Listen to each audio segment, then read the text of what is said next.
Would you say the fact that we had to issue a subpoena to get you to show up today as being transparent? Yes or no? I have always been yes or no. You didn't want to answer the question. Committee. We had to issue a subpoena to get you to show up today. That is not transparent, by the way. You stated earlier Secret Service is not political. Is that correct? Yes. Okay. Would you say leaking your opening statement to Punchbowl News, Politico's Playbook, and Washington Post several hours before you sent it to this committee as being political? Yes or no? I have no idea how my statement got out. Well, that's bull. Have you provided all audio and video recordings in your possession to this committee, as we asked on July 15th, yes or no? I would have to get back to you. That is a no. You're full of today. You're just being completely dishonest. Mr. Chairman, Mr. Chairman, I want to. Come on. We have to maintain decorum in this committee, no matter how upset we get. I appreciate the opportunity to appear before you today. The assassination attempt of former President Donald Trump on July 13th is the most significant operational failure of the Secret Service in decades, and I am keeping him and his family in my thoughts. I would like to offer my sincerest condolences to the family of Corey Comparator, a former fire chief and a hero who was killed in this senseless shooting. I would also like to acknowledge those who were injured in Butler, David Dutch and James Copenhagen, and I wish them a speedy recovery. I would be remiss if I did not also extend my condolences on the passing of your colleague, Congresswoman Sheila Jackson Lee. Ms. Jackson Lee was always engaged in the oversight of the Secret Service, and her passing is a great loss to this body. The Secret Service's solemn mission is to protect our nation's leaders. On July 13th, we failed.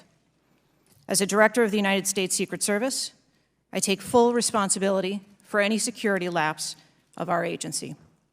We are fully cooperating with ongoing investigations. We must learn what happened, and I will move heaven and earth to ensure that an incident like July 13th does not happen again. Some are calling it a miracle that former President Trump escaped this AR-15 attack, unlike so many thousands of our fellow citizens who have been killed or seriously wounded in other AR-15 shootings. Whether this miracle is of divine providence or of an adventitious nature will be up to each of us to ponder, but our job in Congress is not simply to marvel at miracles or count on good luck, but to act as public policy legislators to do whatever we can to prevent future political violence, attempted assassinations, and mass shootings.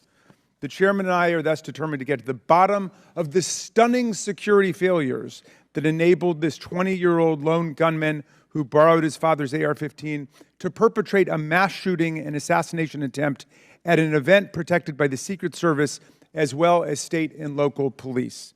We'll ask hard questions of Director Cheatle today in order to identify and understand the shocking security failures that occurred and to help transform the operations of the Secret Service to prevent anything like this from happening again.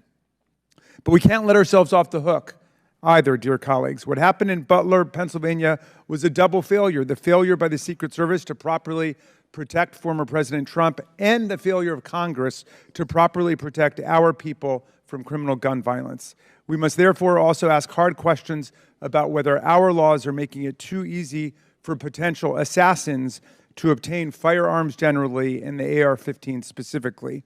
Mr. Comparatori, former President Trump, and the other rally attendees wounded in Butler are now members of a club no one wants to belong to, the thousands of people who have fallen victim to mass shootings. Are ISIS terrorists and al-Qaeda terrorists and international groups and terrorists more capable than a 20-year-old in pulling off either a mass shooting or an assassination of Donald Trump? Sir, again, there was clearly a breakdown and a failure that day. Have you read the intelligence of the terrorists that are currently in the United States that Director Wray speaks, and those individuals that are here that are affiliated with terrorist groups and organizations that are in the process, as Director Wray said, of representing a significant threat of a terrorist attack occurring in the United States? I have read reports that apply specifically to the Secret Service's mission. Director Cheatle, because Donald Trump is alive, and thank God he is, you look incompetent. If Donald Trump had been killed, you would have looked culpable. There is no aspect of this that indicates that there has been any protection to Donald Trump.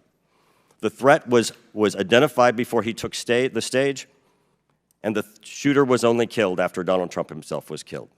Not only should you resign, if you refuse to do so, President Biden needs to fire you, because his life, Donald Trump's life, and all the other people which you protect are at risk because you have no concept of the aspect that the security footprint needs to be correlated to the threat. You knew that everyone knew. The people there knew that there was a danger. They knew there was a threat to President Trump, and it was allowed to happen. Was there a stand-down order, Ms. Cheatle? Was there a conspiracy to kill President Trump? Absolutely not. Then how did this happen? And why are you still sitting here not turning in your letter of resignation? People under your command did not consider him to be a threat, yet people in the crowd knew he had a gun and considered him to be a threat. That means that you are a complete failure as the director of the Secret Service, that people under your command don't perceive a man laying on a roof with direct line to the president with a gun. They don't perceive that to be a threat, yet the people in the crowd do. How is that possible? I'm not certain at this time how the information from the people in the crowd was relayed to any law enforcement personnel.